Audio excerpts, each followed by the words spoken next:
Hello and welcome everyone. This is Ehsan Ashfaq and today I'm going to discuss 5 very common misconceptions about computer science which are surely highly misleading.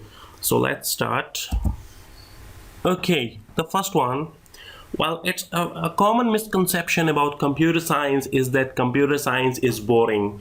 Well, definitely it is not, because computer science is only science which is rapidly changing. There are lots of development being done every day in the field of computer science, both from applied and the academic perspective. There are lots of new artifacts of computer science that have been coming day after day, and also a lot of research is being done in computer science. So definitely computer science is not boring. You will get, if you are a computer science student, you will definitely never get bored. You will be continuously involved in new research and development, both the applied and the research side, and continuously this field is boring. That was actually a misbelief or a misconception about computer science. Once you are a part of it, you will realize that it's definitely not boring, and it's the most interesting thing, because the artifacts of computer science and information technology are used in day-to-day life, in businesses and in schools, universities, hospitals, everywhere. So that is definitely not boring.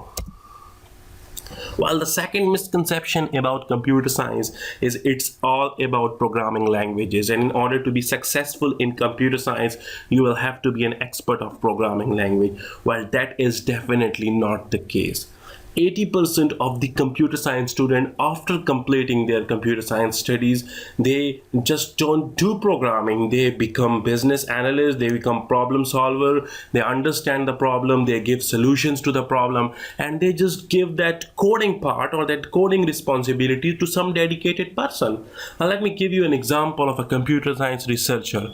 In order to be good at computer science research, you just not need to be a very good programmer or a very good coder. You can understand the problem, you can propose the solution of the problem, you can analyze the problem from different perspectives, and you can just let the coding for someone else. You can give this task to any good programmer. He can develop the code according to the methodology or the proposed solution defined by you. So that's definitely not the case. Programming languages is not the only thing which you can become, or which is the most important thing. You can become a problem solver, a system analyst, a data analyst, or something like this. So it's not the only thing, and it's not all about programming languages.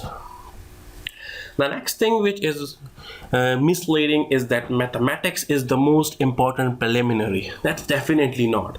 Yes, we apply logics and we apply analytical thinking while developing computer science products and softwares and all these things, but the mathematics that is taught to us at high school and at colleges, that is definitely not directly implemented anywhere in the computer science.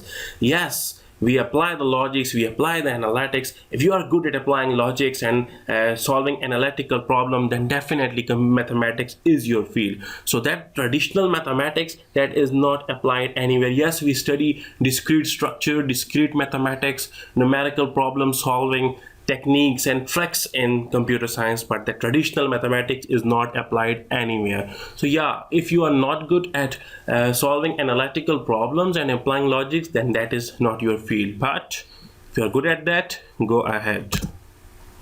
The other misconception which I have discussed in the start as well is that you can only become either a teacher or a programmer. No, that's definitely not the case. There are lots of other things. You can become a researcher, a scientist, and work in a lab or in a research department. You can become a research associate and work in a research department in a university, or you can become a data miner or a system analyst or data analyst, and you can work in different capacities in a different organization. So becoming a teacher or a programmer is definitely not the only case. Yes, mostly people become programmer or go to teaching side, but there are other dimensions as well. As I mentioned, data mining, which is very, very important, and that's normally applied in different organizations in order to mine the data and to extract some interesting patterns on it from it. So the data analyst, data analysis, system analysis, and all these other requirement engineers, system engineers, all these things are there. You cannot just say that you become a teacher or a programmer. So there are different dimensions. So that thing is normally very misleading. And the last thing is that people say that computer science is only about computers and its part. Well, again, that is definitely not the case. There's much more going around in the computer science. Well, I've mentioned this in my early lectures as well, that in different European universities the Department of Computer Science is referred to as the Department of Informatics. Well, that is basically why that it's actually not about, or not only about, the computer and its parts. Yes, definitely it's the part of the computer science, but it's more about information processing, that how the information is produced, how it is processed, what logics and analytics are applied on the information to be processed, and how this is actually after processing, how the information is managed. So it's not about only about the computer science which you see. It's not only about the computers and its part. It's much more about the information and all the other supporting thing, the technology, the networks, the logics. It's about the protocols, and it's about the mediums of doing different things. So that's much more about it. It's not only about the computer science and its surrounding devices which we see from our naked eye. So that was 5 misleading misconceptions about computer science. Hope you like it. Thank you for watching my video. Please do not forget to subscribe to my YouTube channel.